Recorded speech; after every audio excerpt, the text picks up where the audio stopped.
El repaso de la lección para este próximo sábado, que ya no dilata en llegar, era lograr lo impensable. El versículo para memorizar dice: Mas el herido fue por nuestras rebeliones, molido por nuestros pecados. El castigo de nuestra paz fue sobre él, por su llaga fuimos nosotros curados. Isaías 53:5. Lou Folk, un cristiano chino, tuvo compasión de sus compatriotas que se habían vuelto esclavos en las minas africanas. Quería darles la esperanza del Evangelio.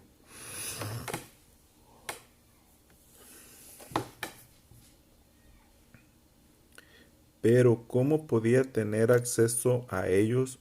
Su solución fue venderse por un periodo de 5 años como esclavo. Fue transportado a Demerara, donde trabajó en las minas y les habló a sus compañeros de trabajo acerca de Jesús.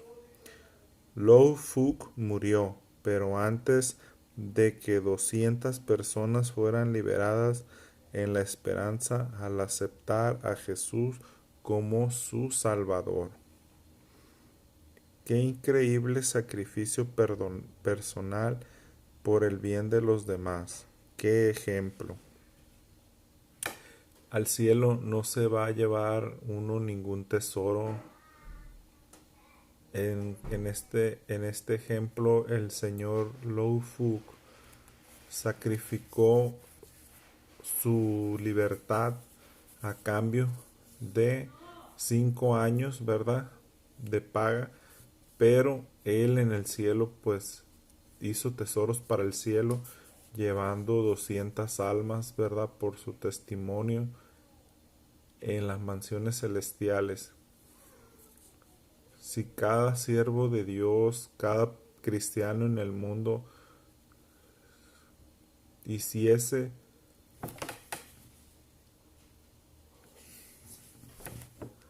una obra así, ¿verdad?, al hacer lo impensable, es decir, humildemente tomar forma de siervo. Jesús también logró lo inalcanzable, a ti y a mí y a todo el mundo sumido y perdido en el abismo del pecado y las garras de Satanás.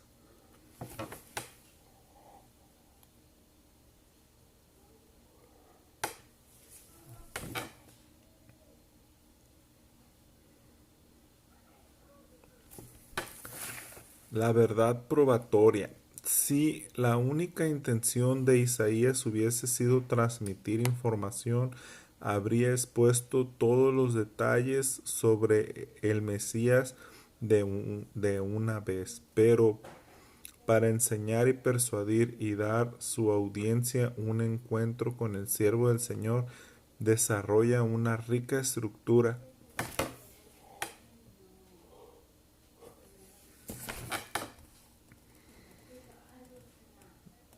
de temas recurrentes de manera sinfónica. Despliega el mensaje de Dios por etapas. Isaías es un lienzo, su lienzo es el alma oyente. En Isaías vemos que el siervo de Dios es menospreciado, abominado y esclavizado.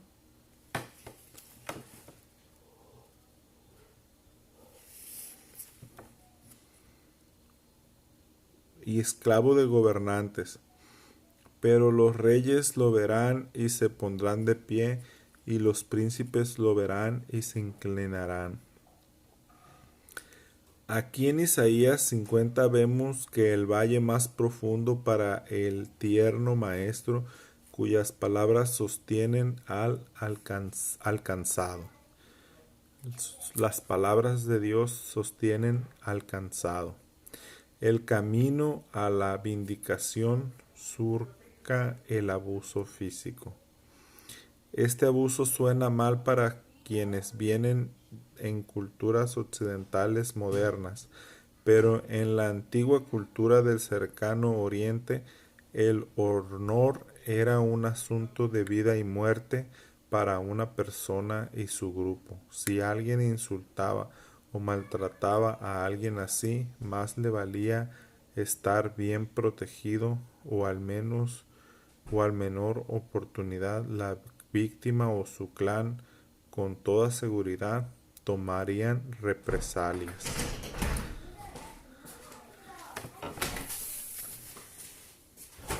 Dice aquí, el rey David atacó y conquistó el país de Amón, porque su rey simplemente tomó los siervos de David, les rapó la mitad de la barba, les cortó los vestidos por la mitad hasta las nalgas y los despidió. Eso viene en 2 de Samuel, capítulo 10, versos 4. Pero en Isaías 50 el pueblo golpea al siervo, le arranca dolorosamente vellos de la barba y lo escupe, lo que hace que estos actos sean un acontecimiento internacional e intercósmico. Es la víctima que es el enviado del eterno Rey de Reyes. De hecho, al comparar otros pasajes de siervos, descubrimos que el siervo es el Rey poderoso libertador, pero con todo ese poder y honor y por alguna razón inconcebible, él no se salva a sí mismo, porque él venía a morir por cada uno de nosotros, ¿verdad? En la cruz de Jesús, los dirigentes se burlaron de él. A otros salvó, sálvese a sí mismo. Si él es el Cristo, el escogido, a otros salvó, a sí mismo no se puede salvar. Si él es el Rey de Israel, descienda ahora de la cruz y creeremos en él. Es lo que decían estas personas, ¿verdad? En la parte del lunes dice el poema del siervo sufriente. Conocido como el poema del siervo sufriente, confirma la reputación de Isaías como el profeta evangélico. A mí me gustaba mucho declamar cuando era niño y iba en el jardín de menores. Sí, porque ese es menores y luego la de adolescentes, de jóvenes ya, ¿verdad? Entonces, no, es cuna, infantes, menores. Sí, al pasar de menores al de adolescentes, donde iban los teenagers. Entonces me gustaba ir a declamar como Abraham. Dice, es el poeta evangélico. Hola, Crayola. En armonía con la existencia del Evangelio, el poema se destaca por encima de otros escritos. Si bien es increíblemente corto, cada frase está repleta de un profundo significado que revela la esencia de la misión impensable de Dios para salvar a una raza inmersa en el pecado y perdida. Esta no es leche del mensaje de Isaías. Él preparó su audiencia al presentar el tema mesiánico de la primera parte de su libro, al seguir el curso general de la vida del Mesías en la tierra, el profeta comenzó con su concepción y nacimiento, que iba a venir de una virgen, y que estableció su identidad como un rey davídico divino. Explicó su obra de restauración para Israel y su ministerio silencioso de liberación de la injusticia y el sufrimiento. De la injusticia y el sufrimiento. A continuación, Isaías reveló, fíjense, ¿no?, cómo Cristo vino y sufrió injusticias y sufrimiento, pero todo eso ahora que tuvo a ver que parecido nuestro padre Adán y Eva, pero él lo vivió y lo murió por todos nosotros, y desde Adán y Eva todos hasta el último creyente arrepentido que haya en el fin de los tiempos, ¿verdad? El poema del siervo sufriente sondea las profundidades de la tragedia. Fíjense. En Isaías se presenta el poema con un adelanto que contiene un contraste sorprendente. El siervo prosperará y será exaltado, para su apariencia se verá desfigurada de manera tal que resulte irreconocible. Fíjense, en veces yo tomo mal como en La Pasión de Cristo, la película de Mel Gibson, quedó irreconocible, ¿verdad? Jesús. Entonces es que no creo que ni se asemeja, yo creo, a la realidad, ¿verdad? Inicia un doloroso descenso a partir del origen del siervo y su aspecto normal hasta su aflicción y su rechazo. Hace una pausa para explicar el sufrimiento en realidad es nuestro castigo que soporta para sanarnos. Él soportó todo, ¿verdad? Para sanarnos. Continúa el descenso del siervo inocente hasta la tumba. El siervo asciende hasta la excelsa recompensa prevista al comienzo del poema, que inicia en Isaías 52:13 con la idea adicional de que su sacrificio para salvar a otros es la voluntad de Dios.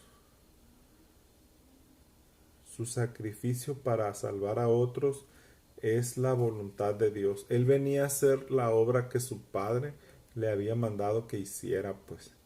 Y en su humanidad, él llegó a orar en el Getsemaní: Padre, si fuese necesario, si no fuese necesario, pase de mí esta copa, pero no hágase mi voluntad sino la tuya, ¿verdad?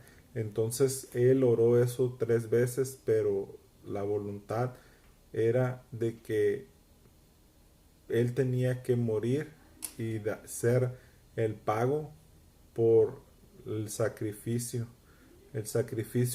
nuestra propiciación. Y luego vemos cómo estaba leyendo cuando Jesús sanó a una mujer que estaba encorvada en el templo en un sábado, por 18 años que ella estaba así, y ella sufría dolores, y Jesús le dijo: eres libre. Y cuando los hipócritas fariseos le recriminaron y le empezaron a leer el cuarto mandamiento, le decía él: ¿por qué son hipócritas? ¿Cómo no he de liberar de que Satanás la tenía, ¿verdad? adolorida con ese sufrimiento y dolor. Y todo eso es a raíz del pecado y de Satanás, porque Dios no le manda ninguna enfermedad a nadie, ni, ni, ni nada, porque todo eso es a causa y a raíz del pecado. Y es mucha gente, o a veces nos podemos pensar que Dios manda algo para castigo, no. Dios es bueno siempre, y si en estos momentos en el mundo hay tantas cosas malas, de Dios en algunos casos interviene, pero en otros no, porque es a raíz del pecado. En las cosas de las resurrecciones que habíamos estado estudiando el otro día en la Biblia, se cuenta la historia de la resurrección de Tabita Dorcas, que fue porque ella era necesaria para el movimiento de la iglesia, ¿verdad? Entonces, vemos cómo Dios en su sapiencia, Él sabe lo que es bueno, Él sabe lo que se necesita en cada momento, como el conocedor de toda la historia del mundo, ¿verdad? Entonces, también vemos en otro ejemplo que contaba que el Señor escucha las oraciones de todos sus hijos, ¿verdad? Especialmente los sufrientes, acongojados y adoloridos. Dice que había una mujer muy devota y muy fiel, y que ella sufría de cama de una enfermedad, y en su iglesia pues había un pastor muy soberbio, en su pensar de que él tenía mm, línea directa con Dios, ministro de Dios, ¿verdad? Entonces el pastor estaba atravesando por momentos de sumo orgullo. Entonces cuenta la historia de que este es la cosa que pasa en veces. Dice que esta mujer mandó llamar al pastor para que orase una oración ferviente por ella, porque ella sentía que iba a morir, ¿verdad? Entonces dice que este pastor fue a su casa, y ella pues tenía mucha fe de que si el pastor orara por ella, ella se sanaría, ¿verdad? Pero dice que en esa oración que elevó el pastor ante ella, este, aparecieron nubes negras arriba del pastor, y su oración no pasó del techo de esa habitación, ¿verdad? Entonces cuenta la historia que la mujer en su lecho susurró en su mente o en su pensamiento una simple y sencilla oración de pidiéndole a Dios: sáname, Señor, ¿verdad? Y dicen que esa oración se elevó ante la presencia de Dios, y Dios la escuchó. Pero Dios sabía que si sanaba a esa mujer, que la había escuchado y que estaba bien en su vida para con él, entonces el Señor tomó la mejor decisión: mandarla a ella al descanso y no sanarla, a pesar de que era su sierva y tenía mucha fe, antes que elevar el orgullo de este pastor, ¿verdad? Entonces Dios en veces toma decisiones que tal vez en esta vida no se comprenderán, sino en los momentos cuando sean esclarecidos todos los misterios, ¿verdad? Porque dice el Señor Jesús que no habrá obra mala ni buena que no sean dadas a conocer, aun si hubieran hecho en el pensamiento de alguien, ¿verdad? Y todo acto bueno o malo, dice, se dará a conocer. Bueno, vamos a continuar. Aquí dice, entonces eso era para explicar que el sacrificio de Cristo era necesario, era justo y era la verdad de Dios y era la misericordia de Dios demostrada, ¿verdad? La, la justicia y la misericordia se encontraron en la cruz del Calvario para beneficio del que cree y para beneficio del universo y sobre todo para beneficio de Dios mismo de vindicar su verdadero carácter ante los seres del universo, que no es un Dios um, rígido y, y que solamente anda cazando a los que se corrompen para justiciarlos, sino que Él es un Dios de amor que pagó por las criaturas que Él amó. En el sentido espiritual, sabemos que Adán pecó por amor a Eva y no quedarse solo. Y el pecado de Adán consistió en que no confió en su creador de que podía haber una mejor solución que a la que él tomó, ¿verdad? En cambio, Eva pecó porque desconfió de su creador y creyó que tal vez le estaba ocultando la manera de lograr una mejor manera, conocimiento del bien y el mal, ¿verdad? Y si vemos esas cosas, vemos que la culpa la tuvo también la serpiente y tuvo en paga de arrastrarse sobre la tierra y comer polvo, ¿verdad? Dejó de ser el animal más sabio y más inteligente y vino a ser el más repugnante de los animales. Todo el mundo le tiene miedo a las culebras y se crea en esa papa caliente el chivo expiatorio. No, yo no tuve la culpa, tú la tuviste, o tú la tuviste, yo no la tuve porque tú la tuviste.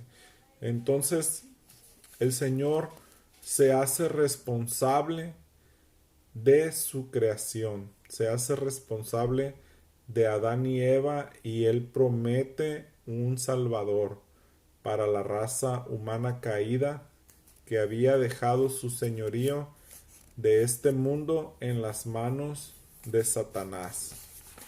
Y por eso Cristo vino como siervo sufriente para que todo aquel que en Él crea no se pierda más y tenga vida eterna.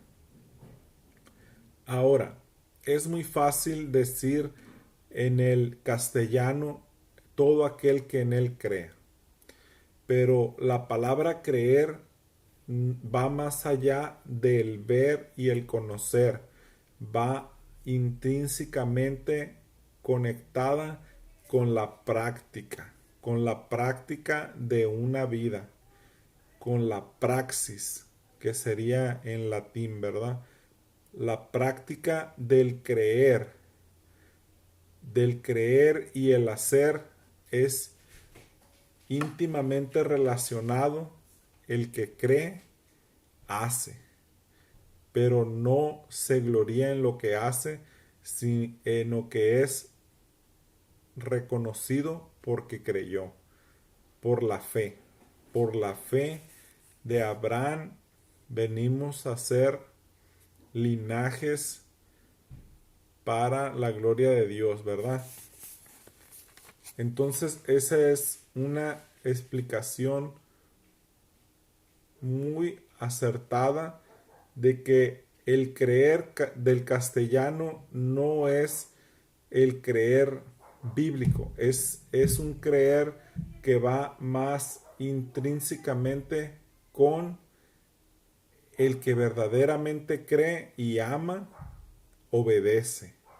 Un temor de obediencia y de reverencia, y no por eso de la obediencia puede haber resbalones, pero ahí es donde el Espíritu Santo nos convence de juicio, nos da el arrepentimiento, y ninguna condenación hay para los que son guiados por el Espíritu Santo. La palabra guiados también tiene algo porque una cosa es oír la palabra y otra muy diferente, oír y hacer, la verdad. Vamos a la praxis nuevamente, a la praxis, que es muy importante, que caemos, todos caemos, que nos levantamos por su misericordia, y si creemos y confiamos, Él lo hará. Esa es la salvación por la gracia de Dios. La voluntad meramente es flaca en la carne, pero el hombre espiritual se tiene que ir fogoneando en los aspectos de este mundo, pero tomados de la Biblia, de la palabra de Dios, que es el único alimento espiritual, y el Espíritu Santo produce en nosotros el creer y el hacer por su buena voluntad, ¿verdad? Entonces, todo está en la voluntad de cada individuo, todo está en la voluntad tuya, todo está en la voluntad mía, en que conforme a las libres decisiones, a la libre voluntad que Él nos ha dado a elegir y a ejercer como toda criatura de un Dios de amor, así como el Hijo en su calidad de siervo sufriente, que se hizo fiel hasta la muerte, obediente hasta la muerte y muerte de cruz. Y no era una muerte de la cual hubiera un retorno, era una muerte eterna, pero Él venció y dio su vida para volverla a tomar, ¿verdad? Inicia un doloroso descenso a partir del origen del siervo y su aspecto normal hasta su aflicción y rechazo. Le hace una pausa para explicar que su sufrimiento en realidad es nuestro castigo, que soporta para sanarnos, soportó para sanarnos, y continúa el descenso del siervo inocente hasta la tumba que fue la señal de Jonás que se le dio al tiempo de ese tiempo. Y cuando Cristo se levantó de los muertos, para que no quedase duda, para que Satanás no borrase la evidencia, se levantaron junto con él más personas, ¿verdad? Que ascendieron a los cielos junto con él como primicias de la resurrección, ¿verdad? De la resurrección para vida eterna que Cristo había ganado por su sacrificio, ¿verdad?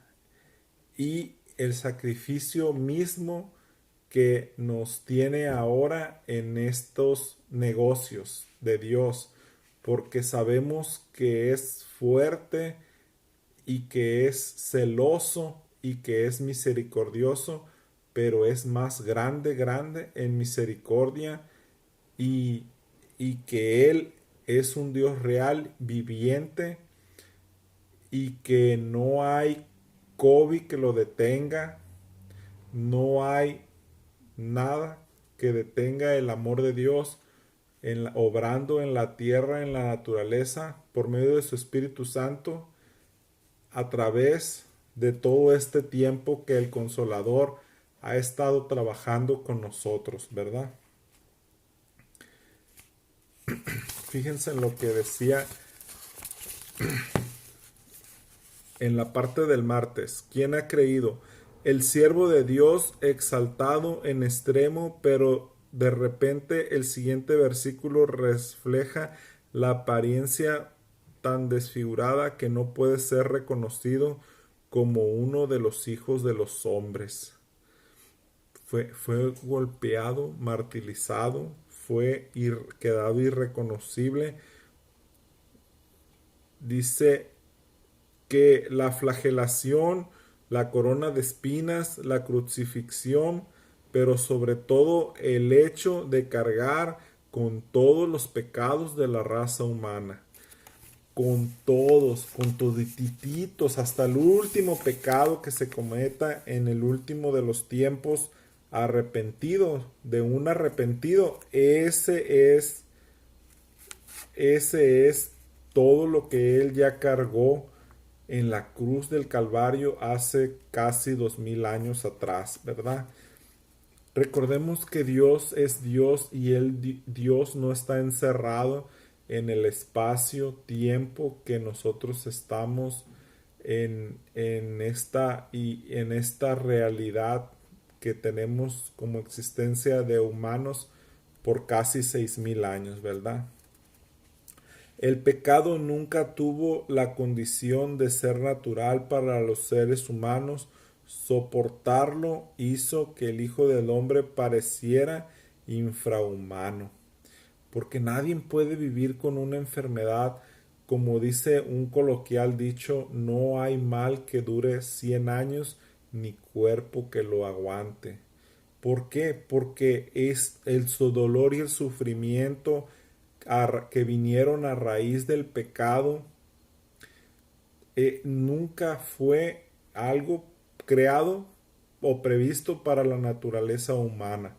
Siempre en el temor que hay en el hombre, en la humanidad, para morir en cada individuo es a raíz de que desde siempre el ser humano no fue creado para que él tuviera un final, sino que la caída de los años mozos, el decremento el inicio de la vejez y la decadencia del cuerpo físico son mismas consecuencias y traídas a través de el sedentarismo, de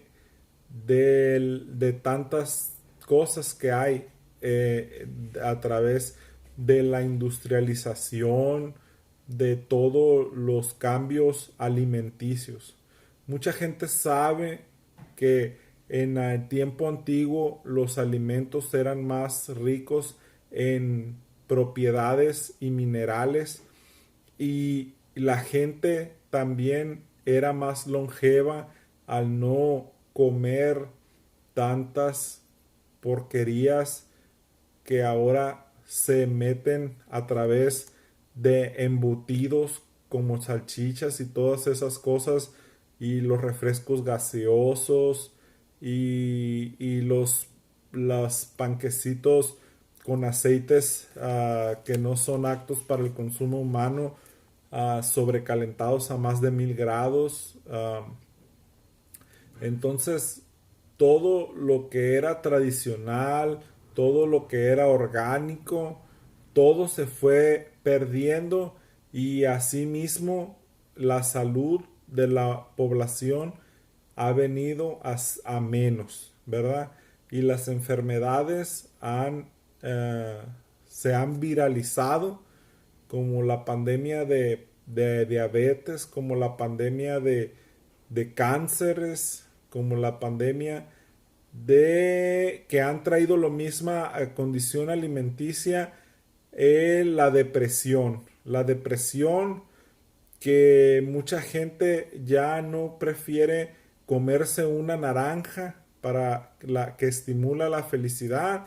Ahora la gente mejor prefiere comerse unos chips que vienen en bolsas plastificadas, que tienen, que es algo pura cosa inerte, ¿verdad? Ahora, el árbol de la vida que fue llevado al cielo después de antes de los antediluvianos para que no se alargase la mano del hombre y comiese de él. Ese mismo árbol está en el cielo de Dios, en el jardín del Edén, ¿verdad? Que algún día volverá a ser traído a la tierra, ¿verdad? Pero en ese árbol se da un fruto de mes en mes, ¿verdad? Y sus hojas sirven para la sanidad de las naciones, ¿verdad?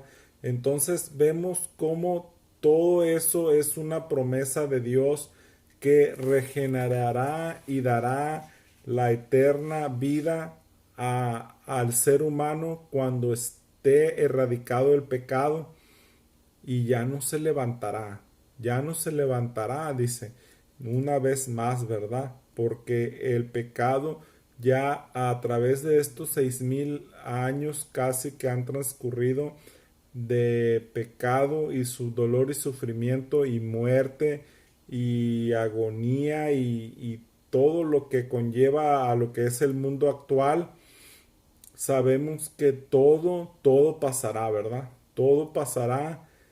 En veces las circunstancias del dolor pueden hacerte caer y renegar de tu Dios, ¿verdad? Pero en esta hora se recomienda que seamos como Job en todo momento.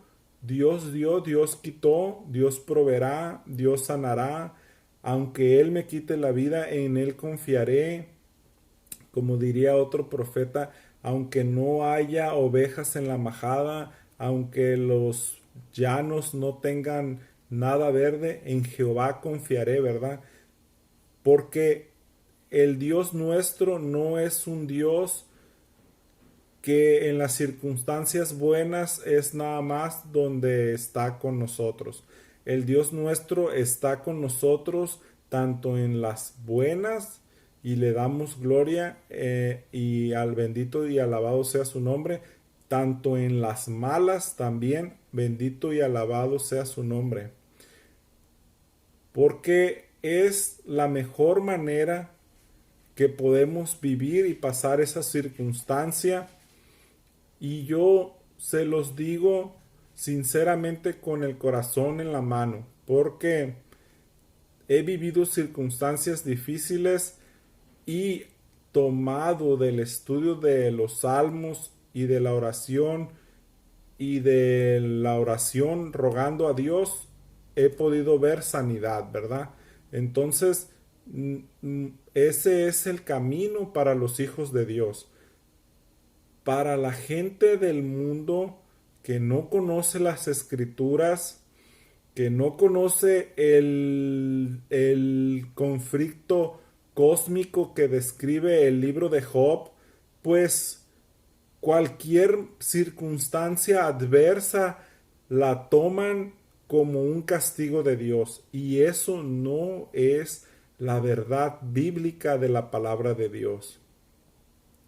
La verdad bíblica de la palabra de Dios es que Dios es bueno y es bueno siempre y es misericordioso, aun sea a costa de nuestra propia vida, porque Él tiene el poder, y tenemos que tener fe, de traer del polvo los huesos, los tejidos, los tendones, las coyunturas, la carne, poner el espíritu que Él tendrá guardado de ti y aliento de vida nuevamente, ¿verdad?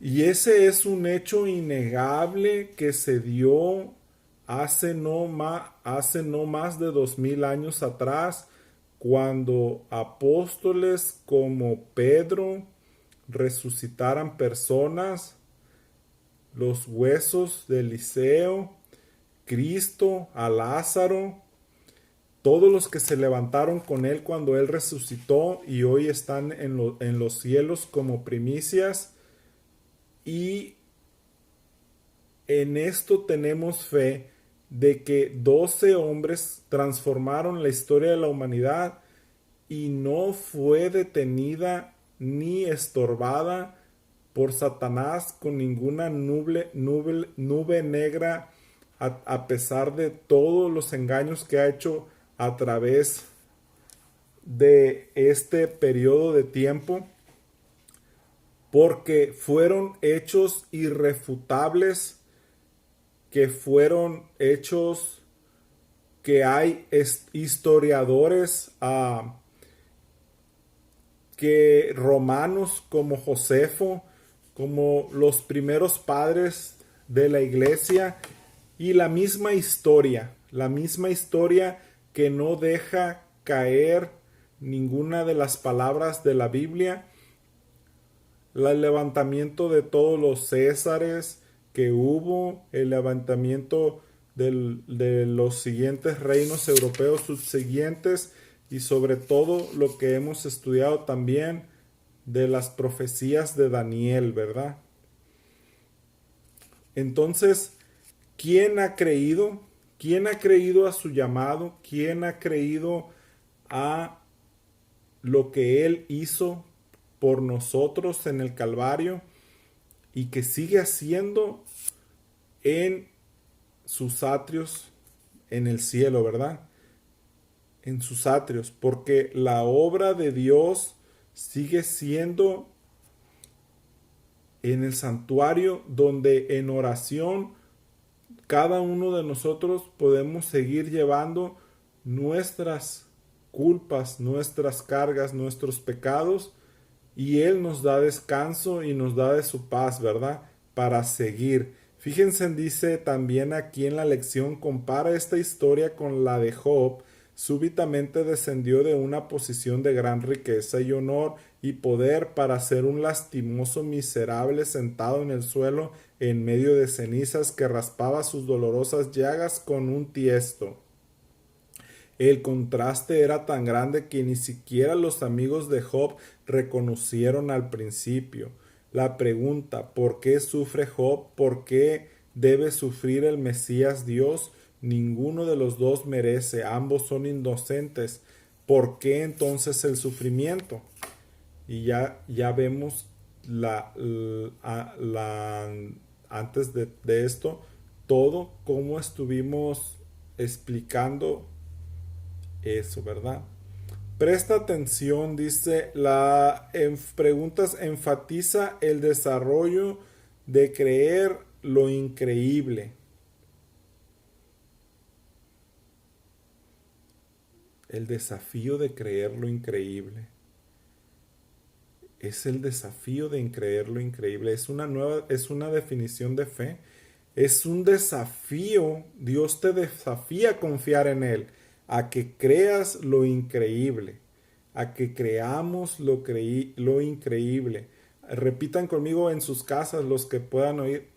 Dios me desafía a mí, pon tu nombre, y en este caso yo voy a decir, Dios me desafía a mí, Fernando, a creer lo increíble, a que creamos lo increíble. Eso es tener fe. Y por aquí una vocecita me susurra, a que creamos lo increíble y tengamos fe en que sucederá lo imposible. Y tengamos fe en que sucederá lo imposible, porque ni tú y ni yo nos creemos tal vez de que tú estás en esta hora oyendo esta palabra de Dios. No es por casualidad. Las casualidades no existen. Es que Dios te está llamando. Dios nos está llamando a que algún día en el cielo podamos decir, creí en lo imposible y aquí está la realidad del mérito de la sangre salvífica de Cristo por gracia. Lo increíble, lo increíble, lo increíble. Entonces eso es un hecho irrefutable. Es un hecho irrefutable. Es un hecho que se necesita. Dice, También aquí dice, presenta y nos advierten que no nos sentemos por el resto de la historia, sino que tengamos una parte activa, ¿verdad? No sé si sea el enfoque de la lección, pero somos llamados a no ser entes pasivos en el desarrollo de la conclusión de la historia humana. Somos llamados a ser entes activos y proactivos en la captura de almas, impresionar almas para la gloria de Cristo, para su majestad, para que tengan vida, ¿verdad?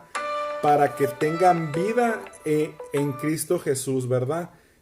Esa es la encomienda, ese es el llamado para que podamos tener vida y podamos tener vida en abundancia. Todos, que nos convirtamos en ríos de agua viva, que podamos llevar las almas a los pies de Cristo, porque al final todo terminará.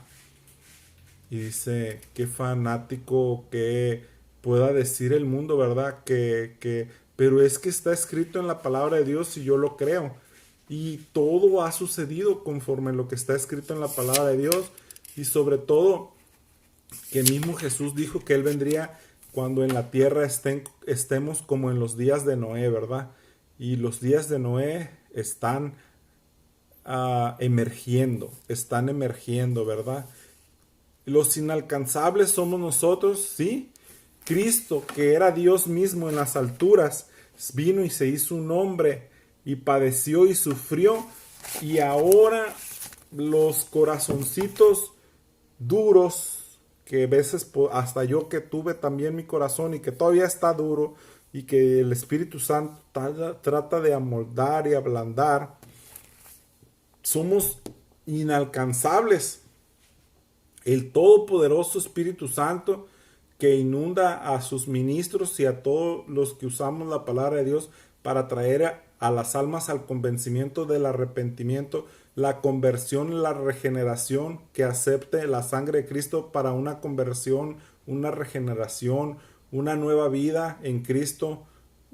No es una nueva vida, es que vengamos de las tinieblas a su luz admirable, o como quiere decir, de ser zombies muertos caminantes a que despertemos a la realidad del universo, a que salgamos de la Matrix, de la Babilonia ecuménica que se está desarrollando, para poder tener un lugar en el cielo, ¿verdad?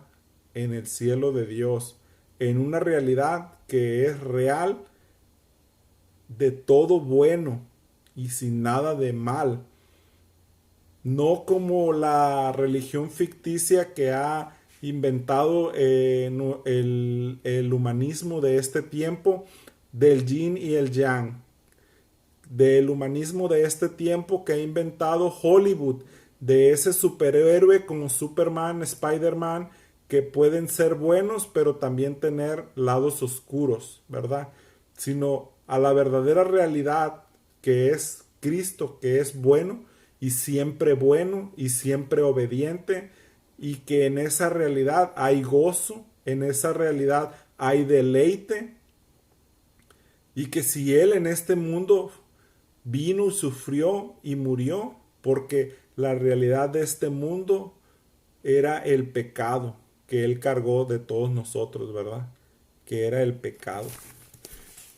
Semejante a una planta vulnerable, aparentemente sin ningún valor especial y despreciada. Esa es la representación que aquí se nos da del siervo sufriente. Isaías nos ha conducido rápidamente a la juventud inocente hasta el borde del abismo. incluso teniendo en cuenta el contexto presentado previamente, no estamos preparados en el sentido de que estemos resignados al destino del siervo. No, muchos de nosotros no nos gusta tomar ese papel.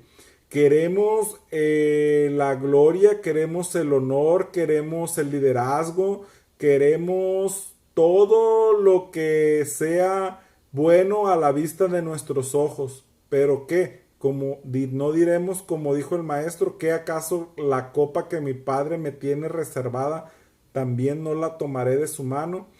Y esa es una oración que también la digo para mí, pero también todos en humildad tendremos que aceptar, ¿verdad? Y tener el gozo. Dice, niño nos ha nacido el príncipe supremo de paz. Otros lo desprecian, tendremos que ser despreciados, pero nosotros sabemos quién es Él realmente. Y en la fe yo puedo dar testimonio que mi persona ha sido despreciada en muchos lados. Mucha gente dice no y sobre todo gente no le interesa saber de la palabra de Dios y otra gente te dice todo está bien contigo menos no me menciones a Dios. Y entonces todo eso es el principio de dolores que el pueblo cristiano estará viviendo en esta tierra hasta los días de la tribulación y la persecución, ¿verdad? Y ahí es donde entra el testimonio de que no se avergüencen, que no me avergüence, que no nos avergoncemos de Dios en esta generación adúltera y pecadora. No debemos de avergonzarnos del Evangelio. El Evangelio es poder de Dios para levantar al caído. El Evangelio es poder de Dios para sanar las heridas. Y desgraciadamente o afortunadamente, regularmente las personas que han perdido un ser querido pueden ser más afectas a oír la esperanza de las buenas nuevas del Evangelio de salvación, de vida eterna, que una persona que en la vida lúgubre le esté yendo bien, entre comillas, que esté teniendo un éxito en su vida, ¿verdad? Porque los que sufren tendrán consolación, ¿verdad? Entonces, desgraciadamente en el mundo, las personas que sienten que están bien, que no necesitan de Dios, que están económicamente bien, que tienen su salud bien, que esas personas regularmente no buscarán a Dios. Es muy raro que una persona en esa situación busque a Dios, ¿verdad? Pero cuando a una persona enfrente las circunstancias de que estamos en el mundo donde el pecado aún tiene el dominio, pues cuando sea golpeada, ¿verdad? La persona, como me sucedió a mí en mi caso, que Dios, que qué tristemente, ¿verdad? Que en esos casos venimos a despertar y levantarnos, ¿verdad? Y a entender que estamos de paso en esta realidad, que no es una realidad permanente, que somos como una sombra que pasa, ¿verdad? Entonces, eso es cuando podemos entender y conocer el Evangelio, que es una realidad, no es una ficción. Eh, mucha gente muere sin esperanza, sobre todo con estas pestes que están cayendo ya en la tierra, ¿verdad? Porque el mundo se está alejando de Dios, ¿verdad? Entonces, todo esto ha traído y es necesario que este mensaje se dé al mundo, que esta luz sea puesta en alto, que todo lo que conlleva a los que creen en el Evangelio y en la palabra de Dios, todo el pueblo que espera el advenimiento, todo el pueblo que anuncia las verdades de Dios, sean para traer esperanza y sobre todo llevar a un pueblo hacia un arrepentimiento y tener una verdadera conversión y un encuentro con Dios, ¿verdad? Porque de nada vale hablar, de nada vale hacer todos los méritos, todos los esfuerzos que nosotros podamos hacer, porque la obra no es de nosotros. Y si prosperaría es por el Dios, es por el Espíritu Santo que es Dios que hace su obra, ¿verdad? En la tierra. Es por eso que prospera, no es por el esfuerzo de que, es más, las ganas de hablar te las da Él, porque no es porque tú decidas hacer estas cosas, ¿verdad? Es algo que te nace de el corazón si tú estás en la presencia de Dios, ¿verdad? Si tú puedes hacer las cosas conforme su voluntad. Dice, dice también aquí en la parte de nos hemos encontrado con el enemigo y somos nosotros. El siervo no es, y eso es muy real. Si uno no se salva, no va a ser porque Dios no haya hecho toda la obra y todos los ángeles no se han esforzado sino que no, el peor enemigo del propio ser humano es el mismo albedrío, la voluntad.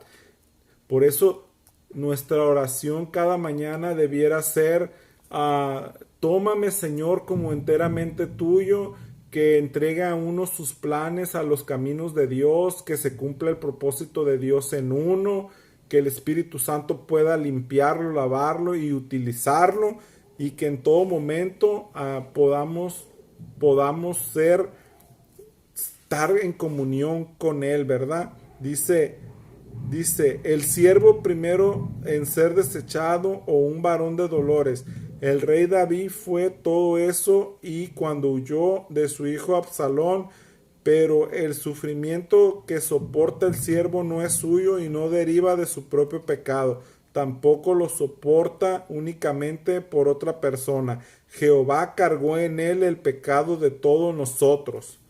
La respuesta, ¿por qué? Es la verdad para probarla en Isaías a causa del amor de Dios. Su Mesías elegiría sufrir. Su ungido. ¿Por qué? Él es el broche de oro para completar la verdad inconcebible. Él eligió sufrir para alcanzar lo inalcanzable y lo inalcanzable somos nosotros. Él eligió sufrir para alcanzar lo inalcanzable y lo inalcanzable somos nosotros. El ser humano se fue más allá de la barrera del conocimiento del bien para inmiscuirse en la ciencia del mal y de Satanás, ¿verdad? Y es ahí de donde nos vino a alcanzar el Señor, ¿verdad? Porque recordemos lo que dice la Biblia sobre los antediluvianos, de los cuales Dios se dolió por haber hecho esta creación, porque ellos, todas las intenciones de los antediluvianos era del mal, hacer el mal, y hacer el mal, y hacer el mal, y al hacer el mal, y la diferencia de lo que define lo que está bueno y lo que está malo, es la ley de Dios, los 10 mandamientos. Entonces, hacer el mal, y no estamos muy distantes de esa condición que fue antes de los días de Noé a las condiciones del mundo actual. Hacer el mal se ha vuelto una prioridad del espíritu egoísta que se ha acrecentado en los ánimos de orgullo y superioridad y egolatría de cada alma que está parada en esta tierra, y no vamos a excluir de ella a nadie. Todos estamos en el pecado y en todos puede albergarse el espíritu de iniquidad. Solamente bañados de la palabra de Dios, absorbiendo el Espíritu Santo y caminando por un testimonio digno de ser caminado delante de Dios, es como un ser humano en Cristo Jesús se puede redimir y ser justificado, ¿verdad? Pero aún así no es eximido del mal, porque vemos el ejemplo de Pablo, que a pesar del conocimiento que él tuvo cuando era Saulo de Tarso, él también participó de alguna manera en el apedreamiento de un ungido de Dios como lo era Esteban, ¿verdad? Entonces, ese es el conocimiento, ¿verdad? Ese es de donde hemos sido inalcanzablemente alcanzados, traídos de la luz a la luz de las tinieblas que salimos, ¿verdad? Es ahí donde se encuentra este gran misterio, ¿verdad? Una ofrenda de restitución transformadora, dice la parte del jueves, dice ofrenda expiatoria o de restitución. Es lo que vino a hacer Cristo para nosotros, que podría expiar los agravios intencionales contra otros. Esos pecados fueron señalados por Isaías. Además, el pecador de devolverle a la persona agraviada lo que le quitó más la multa antes de ofrecer el sacrificio para el perdón de los pecados de Dios. El caso del uso individuo involuntario de algo que pertenece a Dios es el receptor de la reparación. Ahora podemos entender donde Dios consuela a su pueblo exiliado diciéndole que ha pagado suficiente compensación por sus pecados. Después de la reparación de haber un sacrificio, aquí está en Isaías el siervo de Dios en un lugar, un carnero llevado como oveja al matadero en favor de los que se han extraviado, aunque cortado de la tierra de los vivientes, totalmente consumido en el sacrificio que enciende la llama de la esperanza para nosotros. El siervo se levanta de la muerte sin la tierra sin retorno para recibir exaltación de su linaje y prolongar sus días. Fíjense. Para meditar la parte del viernes dice, Cristo llevó nuestros pecados en su propio cuerpo en el árbol de la cruz. ¿Qué debe de ser el pecado si ningún ser infinito pudo hacer la expiación? ¿Cuál debe ser su maldición cuando solamente la deidad pudo conjurarla? La cruz de Cristo testifica ante cada hombre y ante el universo que la muerte es el castigo del pecado. ¿Acaso habrá algún poderoso encantamiento que retiene el sentido moral impidiéndole ser impresionado por el Espíritu de Dios? Y ese es que el pecado tiene un encantamiento, el pecado tiene un poder que hace que te atrapa y te esclaviza, ¿verdad? Pero Dios solamente en Cristo y con la voluntad humana se puede resarcir, ¿verdad? La ley del gobierno de Dios habla de ser magnificada con la muerte del unigénito de Dios. Claro, porque la cruz es la prueba de que la paga del pecado es muerte y por eso Cristo murió. Entonces, ¿es la ley inválida? En ninguna manera, pues si estamos viendo que el mismo Hijo de Dios tuvo que venir para pagar nuestra deuda y rescatarnos de quien tenía el señorío de este mundo. Cristo llevó la culpa de los pecados del mundo. Nuestra suficiencia se encuentra únicamente en la encarnación y la muerte del Hijo de Dios. Él pudo sufrir porque era sostenido por la divinidad. Pudo soportar porque estaba sin mácula de deslealtad o pecado. Pero estaba sostenido por la divinidad.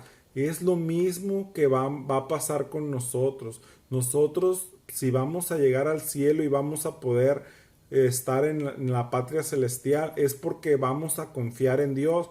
Y el pecado de desconfianza que tuvo Adán y que tuvo Eva, ese es la raíz que nosotros tenemos que aprender y confiar y depender de Dios, ¿verdad? Tanto como dando los diezmos y las ofrendas por amor a Dios y por principios, ¿verdad?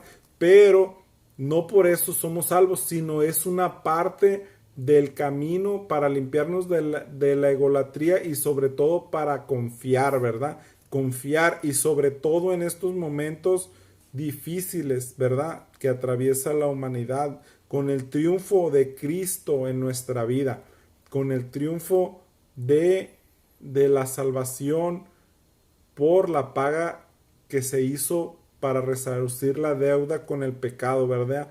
Dios, Cristo hizo a la ley más honorable, no la destruyó ni la erogó, porque en Mateo 5:17 yo he venido a cumplir la ley de mi Padre, no he venido a borrar ni a erogar, sino a cumplir. Entonces, el creer, el creer bíblico intrínsecamente relacionado con el obedecer.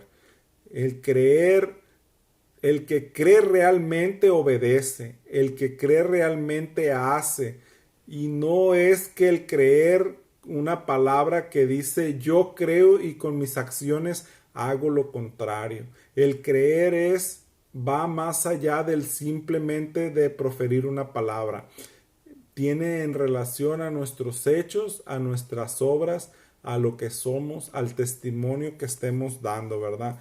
Porque Dios hubiera dicho, sí, yo quiero salvar al ser humano y desde aquí, desde mi trono, le digo, sálvate, ser humano. No, pero Él tuvo que venir, ser como uno de nosotros, darnos ejemplo de todo lo que hizo y para que podamos creer y ver que Él en su divinidad, despojado de su divinidad para utilizarla, pero en Él permanecía, Él venció al pecado conectado con el Padre por medio de la oración, por medio del sacrificio de amor, que esa es la definición de amor de Romanos. ¿Qué es amor? El amor todo lo sufre, el amor todo lo padece, el amor que Dios tuvo por ti o por mí tiene la fuerza suficiente para romper las cadenas de cualquier vicio, de cualquier vicio, de cualquier estratagema de Satanás o artimaña o argucia, porque Satanás es muy inteligente, tiene más de 6,000 años pecando y él solamente lo podremos vencer si nos refugiamos detrás de Cristo. Porque en una plática entre alguien y Satanás no se puede ganar. Necesita refugiarse en el bautismo de Cristo y creer y tratar de obedecer. Y no por eso no va a caer. Y no por eso ya está salvo, sino creer hasta perseverar hasta el final. Hasta el final. Y seguirá salvo por el Espíritu Santo. El Espíritu Santo nos dirá al final de los tiempos, porque creíste, porque hiciste, porque confiaste, porque dependiste, porque la voluntad nuestra fue puesta en ese sacrificio que no vimos, en ese sacrificio que pasó, pero por testimonio de los que los vieron, que son los apóstoles y todos los hombres de Dios que escribieron el libro santo, creemos que todas esas cosas sucedieron y que vendrá por segunda vez y que Él tiene el poder para transformar cualquier circunstancia actual, sea esta buena o sea mala. A los hijos de Dios no nos debe de importar, porque todas las cosas que nos sucedan serán para bien, sean estas cosas buenas o sean malas. Debemos de dar siempre gracias y confiar en Dios, porque es nuestra única salvaguardia, es la roca en firme y no son arenas movedizas, porque Él lo hizo, Él lo ha hecho y Él lo hará, y Él cumple su palabra, porque Él está comprometido con lo que Él ha hablado. Que sea este repaso de la lección de bendición y que podamos creer que Él, y el que no tenga fe, pídalo que Él le dará. Y el que pueda creer, que crea, ¿verdad?